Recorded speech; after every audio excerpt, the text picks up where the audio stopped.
morning and welcome to Frankly Speaking. I have a very good feeling about today's show. We have an amazing lineup. I'm so glad that you could join us. I'm Frank Acom. We're broadcasting live from the Hesselson studio right here on Marcus Street in Corning. If you're out and about, or you're about to be out and about, wave. Love to see you. Okay, on today's program, you may have seen it on our Facebook page. I promoted it there. Lieutenant Herbert Thorpe, an original Tuskegee Airman. At 100 years old, he is going to be joining us in just a little bit. And then we'll talk with Michael Joseph, who is preserving the legacy of the Tuskegee Airmen. And we're going to talk to him as well to find out how we can help preserve that legacy. I'm really looking forward to that. We've got a couple of emails and texts that I received after the program yesterday that we'll get to as well. Obviously, breaking news with more charges against Trump, additional counts in the special counsel classified records probe. Maybe we'll talk about that, maybe some things about Hunter. I'm not sure how much time we'll have because I want to spend as much time as possible with Lieutenant Thorpe. So that's in just a little bit. I did want to mention this before we go to break. Today, and I would love to hear from you on this, if you have experience with this, today is the 50th anniversary of Summer Jam in Watkins Glen. Estimates range around 600,000 people to 1 million. As a matter of fact, it's not the best picture, but I thought I'd pop it up. It just looks like a sea of humanity. But there's a picture from Watkins Glen. 50 years ago today, of course, you had the Allman Brothers, the Grateful Dead, and the band. It brought just a sea of humanity, as you saw. So if you were at the event, if you just remember dealing with traffic in this area at the time, I would love to hear from you. Contact me. I'll try to get to that at the end of the program. But it's hard to believe because I know it's hard to believe that many people could fit in that area. But I wanted to say that if you recall, a few years ago, they were talking about bringing the 50th anniversary of Woodstock. And they were going to have it at Watkins Glen Racetrack. Of course, that fell through. And Michael Lang, who at the time I actually had on my program to talk about the potential concert, but he has since passed away. But there was, I think, a lot of concern back then that the 50th anniversary of Woodstock would turn into a new Summer Jam. And I know a lot of people still have mixed emotions about that time and how many people attended that concert. So I wanted to mention that in case you weren't aware. Okay.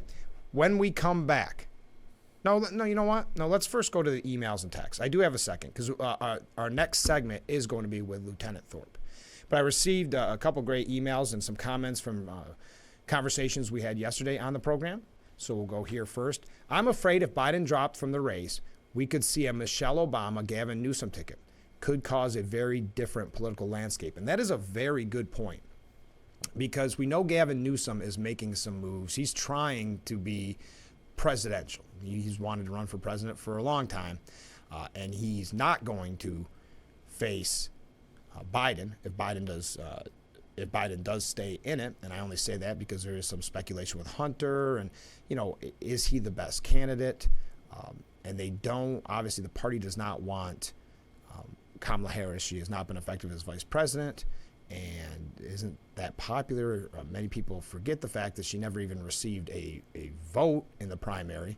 She dropped out before there was even one vote cast for her. So I don't see her being at the top of the ticket. Again, this is just speculating and playing mental games if Biden were to decide he wasn't going to run. And they have to make that decision soon if they're going to put a ticket in there with any kind of force. So I thought about that quite a bit this morning. Michelle Obama does not seem to like politics. I know she's said in the past it really caused some strains between her and Barack. But I would admit, to that person's point, that would be a very powerful ticket for a lot of people. It would rally Democrats behind that ticket. So that is something to keep in mind. I'd love to, again, hear your take on that opinion. And the other text. Great show. Well, thank you. I don't think Hunter Biden can stay out of trouble unless they lock him in the basement that the big guy ran his campaign in. That's a very good point. As for the liberal media, I do not watch them, let alone believe them. And that's also good. Two good points in there. Yeah, it doesn't seem like he'll be, it doesn't seem like he'll be able to stay out of trouble if history proves anything. So that is a good point, but will they cover it up like they attempted to do with this immunity deal? Will they, and some have said, not me, some have said with the cocaine in the White House, many speculated that it was Hunter. And if that's the case, that does prove that he will not be able to stay out of trouble. So we'll see. But there, we did our housekeeping for this morning. When we come back, Lieutenant Herbert Thorpe, an original Tuskegee Airman, over 100 years old. I just want to say that I recorded this on Wednesday, and he had just received a very special award in Rome for his work there. Here's a picture of him receiving the award. So it was a long day for him and Michael Joseph. So we'll be talking to both of them, and they do a great job. But I would have spent more time with them, but I wanted to make sure that it wasn't that difficult of a day. So that's when we come back. Stay with us. This is Frankly Speaking here on WYDC TV, Big Fox. Welcome back to Frankly Speaking here on WYDC TV, Big Fox. This is the M.A. Neal Financial Services section of our program, and what an honor it is to be joined by Lieutenant Herbert Thorpe. Thanks so much for being on the program, sir. This is an honor. Thank you for having me. You had a big day today. Tell me about how the day went. You've been going since pretty much early this morning, haven't you? Almost. So I want to talk a little bit about that later on. But let me ask you, right, to kind of set the scene, what did it mean to you to be a Tuskegee Airman? It meant a whole lot. It's something I wanted to do. Yeah. Was it difficult at the time? Not when I started out, no. No. I filled out an application and sent it in, and they sent it back and told them, give me orders to come down. Okay. There you go. It happened. Yeah. So I wanted to ask, before we get into some of the specifics of your time with the Tuskegee Airmen, Michael and I were talking off the air, and I was hoping you could talk a little bit about your friend who was so amazing. That was John Dove. Yeah. Do you have anything specific you wish people knew about John Dove? And he was a terrific engineer. And he worked hard at what he was doing. Mm-hmm. And he knew what he was doing. It's amazing to think of how much... Oh, I'm sorry. He was able to get the original patent for the technology that led up to the LP. The DVD. Oh, DVD. DVD. Yeah. Well, yeah. So that technology, of course, is still in use. And I know the technology that you helped create is still in use in the Air Force. Is that correct? I didn't hear the whole question. Technology that you specifically had a hand in is still being used today in the Air Force. Is that correct? And more. Throughout commercial aviation, actually. Wow. You better believe it. It's the, what did they call the ground-to-air communications Yeah. development, communication technology you developed? Right. Wow. The black boxes. So what does that... For all the black box information. Oh, really?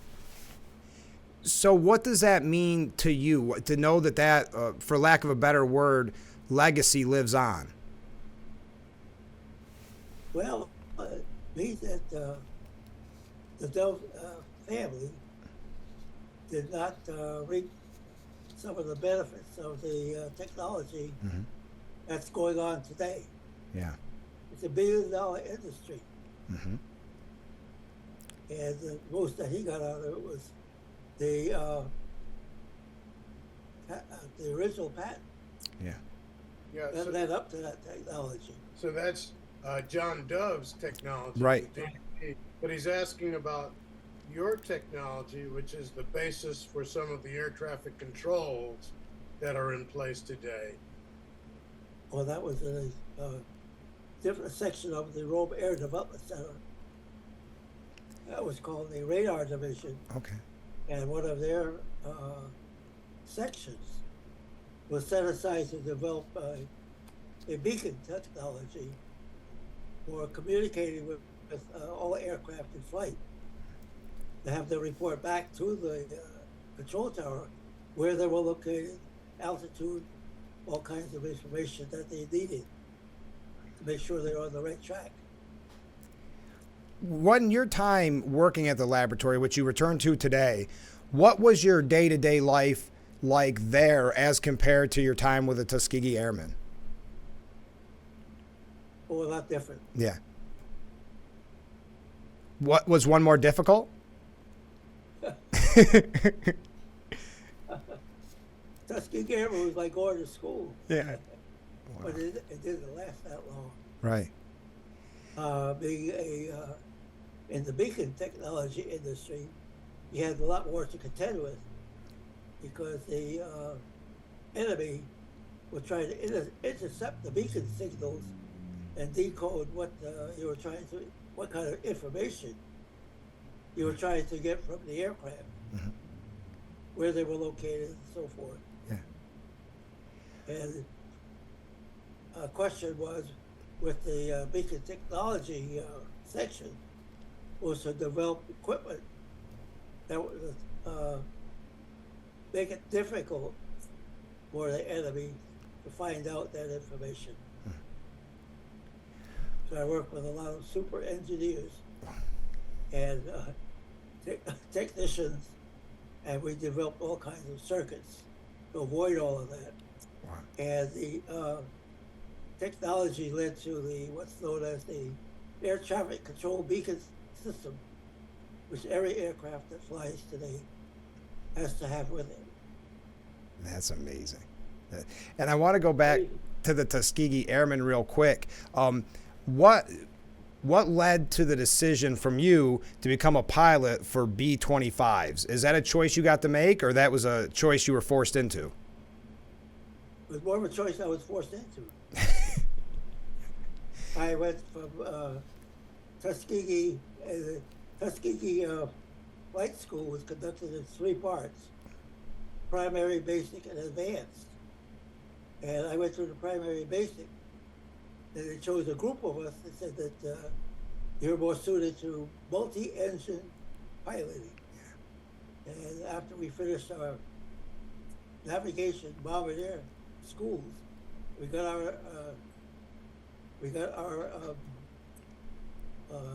what do you call them, lieutenants and flight officers and so forth. They had no place to send us. They sent us back to Tuskegee. They sent us to flight training school for multi-engine training. And the most training that we got out of that was the B-25 twin engine. So I became a twin engine pilot. And our station remained at Tuskegee. And then it decided to split us up and send us back to different bases within the United States. And those that didn't want to go, they would have to leave the service and go back home. I chose to go back home. So I went back home with my GI Bill and used that to go to school. What was it like on camp in those days in Tuskegee? Well, it was new to me. Yeah. First time I'd been on a college campus. Yeah. Number one. There were a lot of people around. Yeah. Tuskegee was a co-ed school. But back in those days, there was no mixing of sexes. Yeah. So the co-eds were on one part of the campus, and there's the females, and the males were on a different part of the campus. So you had a lot of traffic between the males and the female barracks, trying to get together. A well-worn path back and forth, right? That's right. Because of your time in training and being a pilot with B-25s and just how much you learned, was there a special bond with your fellow airmen after your time? Yeah, we were stationed together for training at Tuskegee Army Airfield. And so we went on flights together and so forth. We learned to fly those airplanes together. And that's about what we had to do. until they decided to split us up. Yeah. Did you stay in contact with any of them after? The only individual I remember is one of my classmates was from New York City, where I'm from. I'm from Brooklyn, New York. Yeah. And we met together at the Corning Company through one of Mr. Doe's friends. And it's the first time we'd seen each other in 20 years. Really? Yeah. Oh, what a special event. Yes, it was. There's so many things to ask you, but I was surprised talking with Michael. And I think I knew this in the past, but I did not realize that, as you mentioned, there were women Tuskegee Airmen. What would someone be surprised maybe to learn about the Tuskegee Airmen? There were no women Tuskegee Airmen. Oh, there wasn't? People No. in train. Huh? Flight instructor females, Willa Brown. They were not part of the cadet school. Yeah, that's true. They weren't. Oh, Right. okay. Willa Brown. Right. Oh, But interesting. she was not a Tuskegee Airman. I see. Now, you mentioned you were born in New York City. Yeah. What did you think when you arrived on campus and later on in Rome, New York? There's got to be quite a different lifestyle in Rome, New York than it was in New York City. Yeah, after I came home from Yeah. a CCC camp, which is where I enrolled in after high school. And after a couple of years, I returned back to Brooklyn with my GI Bill. Yeah. I tried to get into the FAA flight school, which was in Long Island. I lived in Brooklyn. Yeah. And it kept they kept putting me off. I said it was time for me to use my GI Bill, which I did. And I enrolled in engineering school at New York University. And after 4 years of engineering school, I was awarded a BEE, Bachelor of Electrical Engineering. Okay. I got that in 1951. And so did you end up moving to Rome then? Is that where you spent your time from then on? No, I stayed in Brooklyn for a while. Okay. And I worked for the Brooklyn Navy Yard. Oh, okay. I got electrical engineer. And the engineering department that I worked in, they used the information and the technology from a lot of the private corporations, RCA, General Electric, AT&T, Bell Telephone, all the big companies. And the civil service engineers had to supervise, follow up on what they were doing. Right. Make sure they were doing what was supposed to be done. And I want to talk about the recognition you received today in Rome, New York. But before that, I think this is amazing, and it shows kind of a different time that we're living in. But during the war, your family was very involved in the war efforts. Isn't that right? No. No? Did I misunderstand that, Michael? Tell them about your brother's service. When I told Frank you had brothers that were involved in the service. In the service. I'm sorry. I misspoke. they did. My brother, who was a year and a half younger than myself, he graduated from high school a year and a half after I did. Okay. He applied directly to Tuskegee to become a Tuskegee Airman, and he was accepted, and they gave him orders, and he went directly to Tuskegee. Okay. And I followed that up with an application I sent in, also to Tuskegee, and they sent it back, and I filled it out. They said, "Come on down." So I went there the year after my brother did. Okay. My brother, who was younger than I did, became a Tuskegee Airman and a fighter pilot before I did. Wow. Okay, there we go. I'm glad we cleared that up. That was on me. So let's talk. How many brothers did you have? One other brother. Two, I'm sorry. Two other brothers. Two other And brothers. they all were in military service? No, one. One other. The older one, the one that's older than me, Yeah. Yeah. he never went into service. Oh, He okay. was a DDSO, Mhm. developmental. He was he never spoke. Okay. He's what they call autistic. Oh, okay. I see. He made it that system. He died at the age of 80 years old, Oh my goodness. and he was stationed at a camp up here, upstate New York, Hudson, New York, at Lake Canandaigua. Oh, sure. He passed away. Sure. Took So, him back to Brooklyn. He's buried in New York City. okay. My Now, second, oh, I'm sorry. the brother next to me, he went to fighter combat school. He went to, they sent him to Ramatelli, Italy, as a replacement for the Red Tails. And he became a replacement pilot. But while he was going through orientation, lost control of the airplane, crashed, and he died. Oh. He died in 1945, Wow. 2 years after he graduated from high school. Wow. So he died during the war. So I lost two brothers Oh my gosh. as a result of that war. Wow.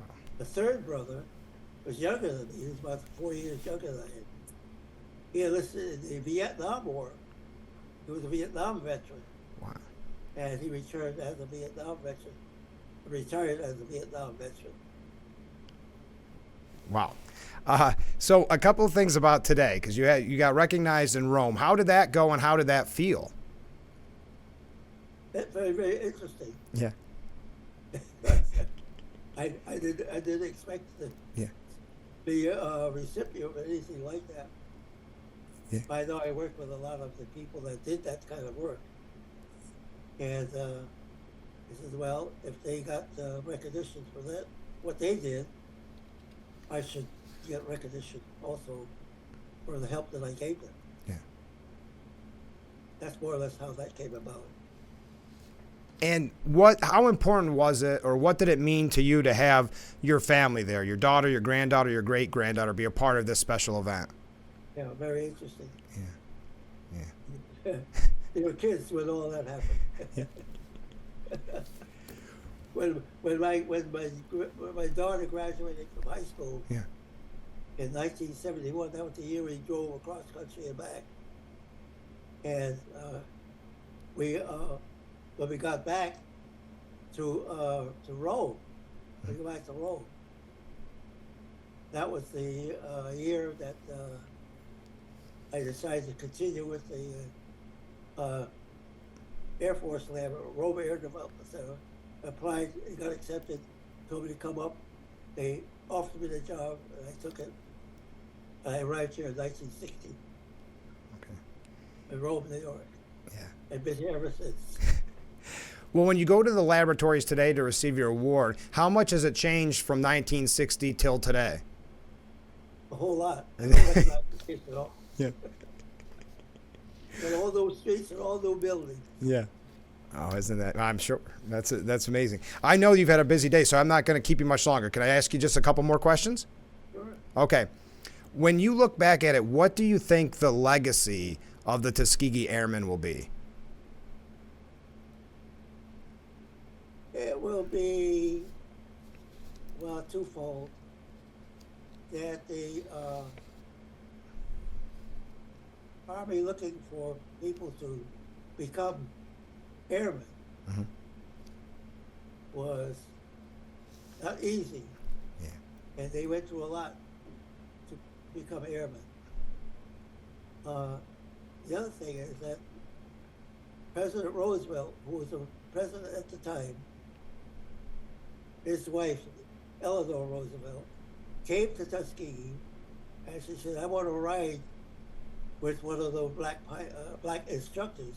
She took an airplane ride with the black instructor, came back to the base, and she said, you know something, I'm going to call my husband. I'm going to tell him. I said, Franklin, there's no reason why these men cannot fly. Yeah.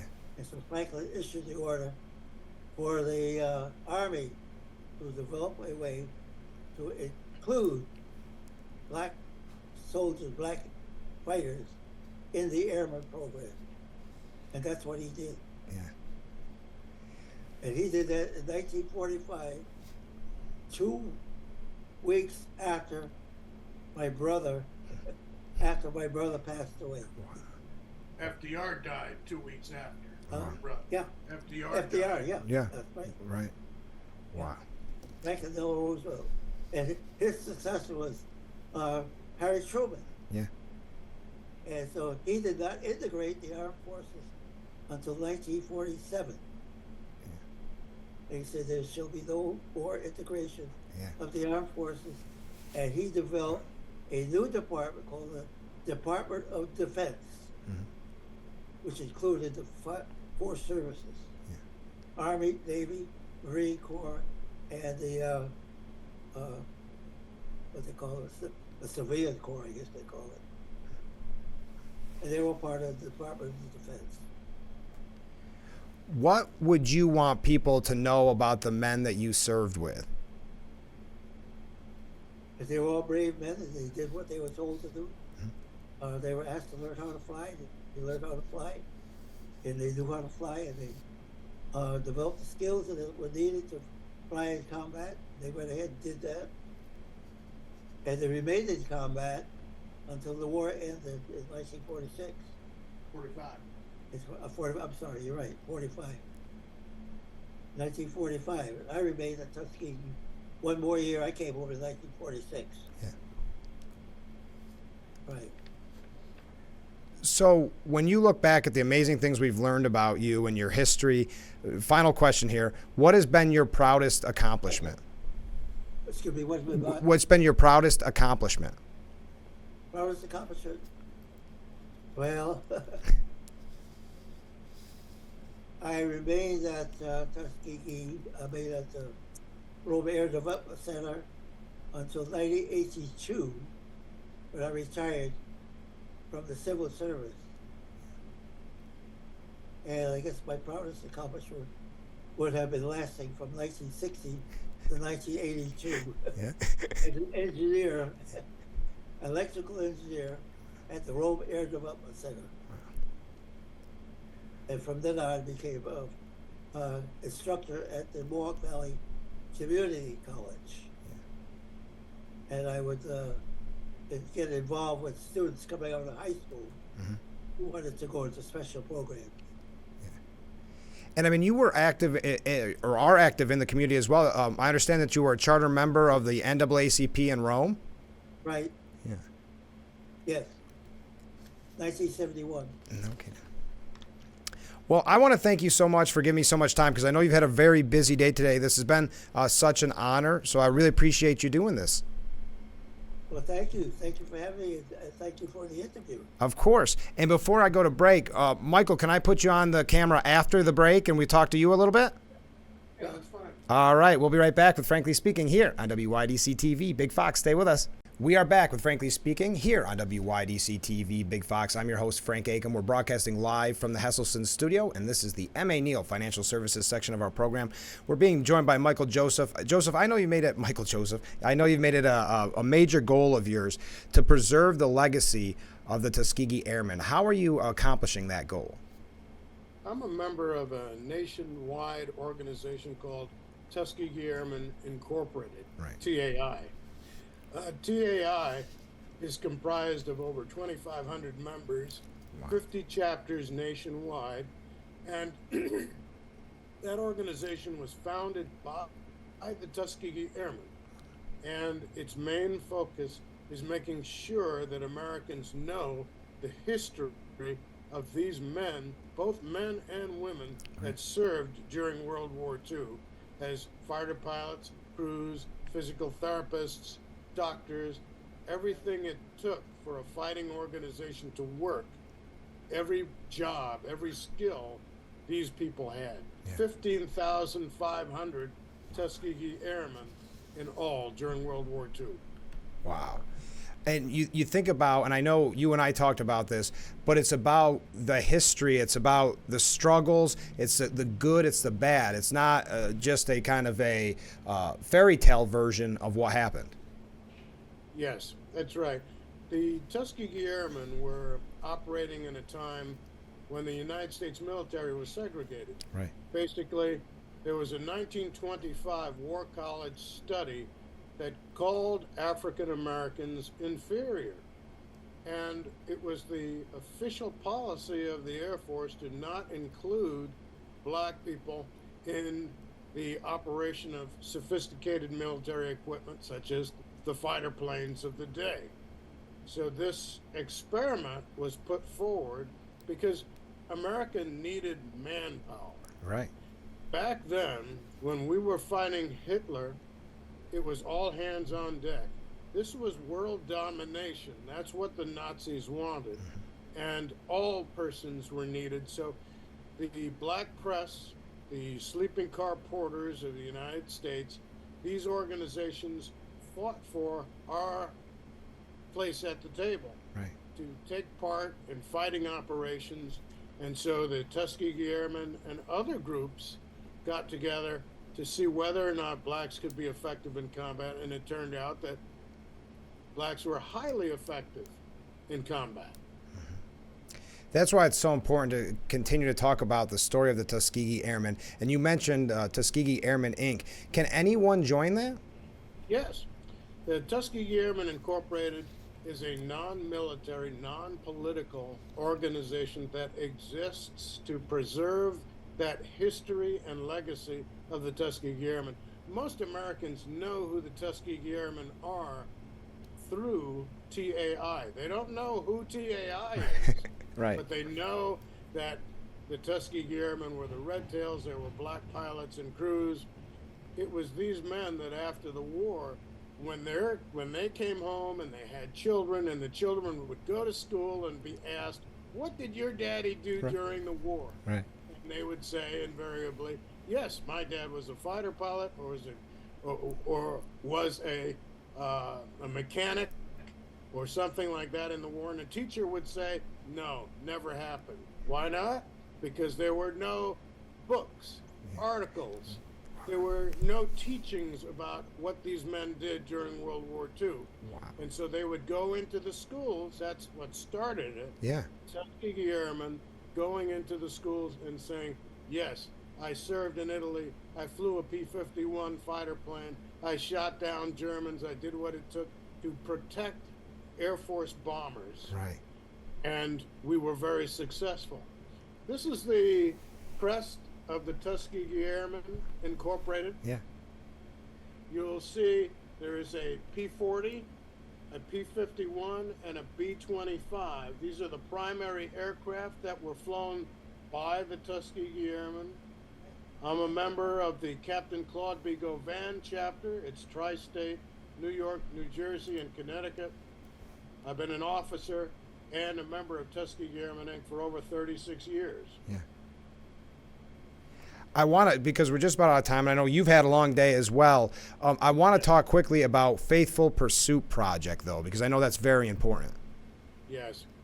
Faithful Pursuit is our effort to use motorsports to help excite young people and reach them where they live. So we have been able to communicate this message of pursuit of excellence in technology in your chosen field by building a car and having a race car trailer that has traveled across the country, and people give us the thumbs up all the way across the country, and knowing that some aspect of the Tuskegee Airmen lives on.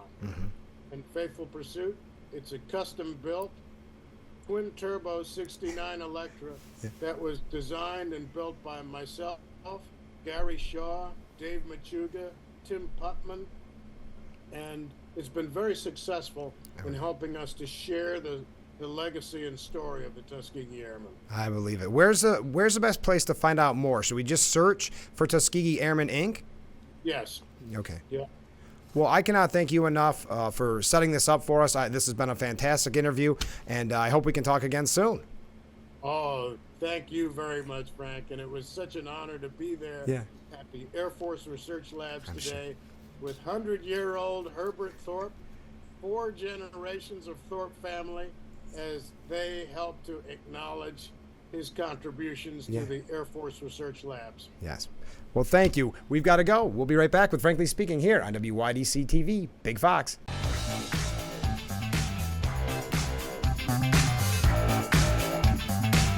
I apologize. I'm not sure what happened in that last little segment.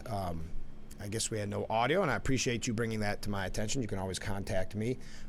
I think it's just a little technical glitch. But what I said in the last segment, if you missed it, and I think you did, was that I can't thank them enough, Lieutenant Herbert Thorpe, for being a part of the program this morning. What an amazing story. And I want to thank Michael Joseph for not only setting up the interview, but for what he's doing to preserve that legacy of the Tuskegee Airmen. So thank you so much. I hope you enjoyed that interview as much as I enjoyed hosting it. So I thank them both. And what a long day they had. So to take time out of their busy schedule to be on Frankly Speaking, I really, really appreciate it. The other thing I said was one of the state's highest recognitions, the Jonathan E. Greatest Service of Justice Award, will be awarded to the Steuben County Public Defender's Office this Monday by the New York State Defenders Association. So I wanted to congratulate the Steuben County Public Defender's Office for that recognition and for all the hard work that they do. And also, because we do have to catch up on a couple of breaks here, and I apologize, we just ran a little bit late with that interview, but why wouldn't I? I'm not going to cut short an interview with Lieutenant Thorpe. So I just wanted to remind you that the 181st Chemung County Fair starts on Tuesday of next week.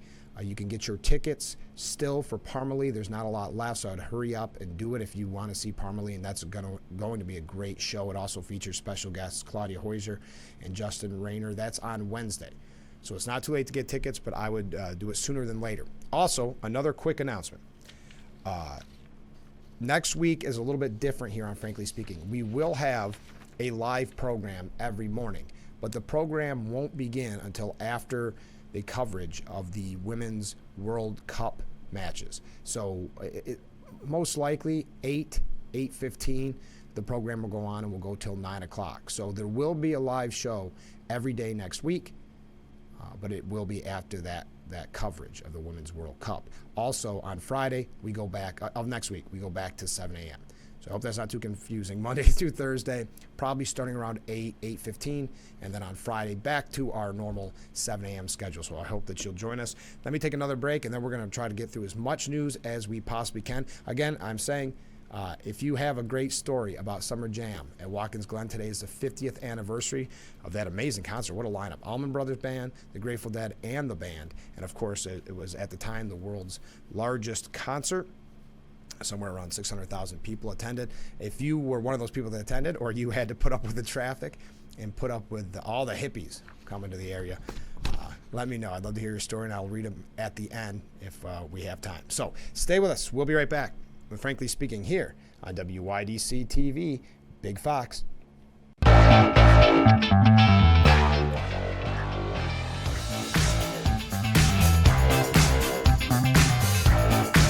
All right, we are back with Frankly Speaking here on WYDC TV, Big Fox. We are going to have to take another short break. As I said, I ran a little long with Lieutenant Thorpe, and I have no regrets there.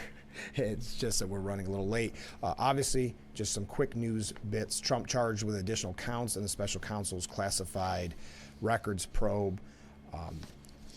Yeah, I mean, as he's saying, he reacted, or his campaign reacted. This is nothing more than a continued desperate and flailing attempt by the Biden crime family and the Department of Justice to harass President Trump and those around him. Deranged Jack Smith knows that they have no case and is casting about for any way to salvage their illegal witch hunt and to get someone other than Donald Trump to run against crooked Joe Biden.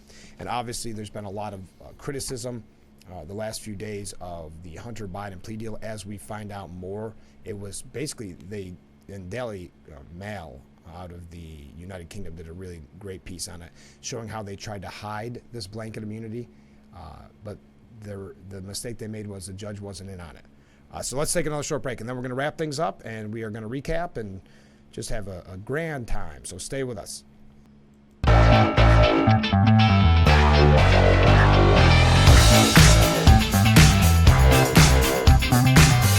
All right, we are back with Frankly Speaking here on WYDC TV, Big Fox. Wrapping up today's edition, I want to thank Lieutenant Herbert Thorpe and Michael Joseph for being on the program. That was an amazing interview, and I can't thank them enough for being a part of it.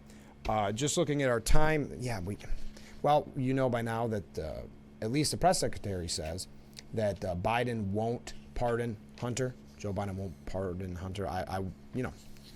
I guess that all depends. Many people questioning it online. The View, this is why you've got to be so grateful for watching Frankly Speaking, because The View said that they are exhausted by all the Hunter Biden talk. When? Well, because of the failed plea deal. So 1 day's worth of coverage, and most of the coverage was the media saying we don't want to cover this anymore, or nothing to see here. Yeah, they're exhausted. Well, all this talk. The story from day one was censored about the laptop. Jake Tapper saying they want to report on it. As it's unfolded, the only place covering it would be more conservative outlets. It's 7 years. Come on, said Whoopi Goldberg. Where? First of all, imagine how they breathlessly covered everything they deemed a scandal of former President Trump. They weren't sick of that, but they're sick of the just minuscule amount of coverage that Hunter Biden has been getting. Okay, Van Jones says Hunter got a better deal than the average person, but Trump also benefits from the two-tiered system. So admitting, seeing no problem here, that yeah, he got a better deal than you would get or I would get, but so isn't Trump. Oh, that's how the system's supposed to work. Okay, wasn't aware of that. Eric Swalwell, failed presidential candidate at the time, Representative Swalwell said, Hunter Biden has tried to accept responsibility for his crimes. Nothing to see here, I guess. Yeah. NBC's Andrea Mitchell actually apologized during an interview because she said at the beginning, I want to move on, though, to Donald Trump and Hunter Biden, actually. So Chris Coons, Senator Chris Coons, said, well, there's no equivalent there, and she actually apologized. Yeah, I guess. Something to think about there. A couple articles, from the New York Post. Hunter's plea deal was meant to protect one person. That's Joe Biden. We know that. Hunter Biden plea deal wording proves that DOJ sought to protect JOE. Oh, by the way, Tim Scott, since DeSantis has been kind of flailing a little bit, Tim Scott got some fresh interest, according to The Hill. Do I have time? I don't really have time, but this is hilarious. Fox News was reporting on it this morning. There was a member of the Squad, the far left extreme in Congress, the Squad. He went on a thirst strike because of an issue that was bothering him. So I'm going to go on a thirst strike. He made it 9 hours without food or water. And he was bragging about it, saying, I'm more energized than ever. As most people said, so it's basically like you skipped breakfast, maybe had a late lunch.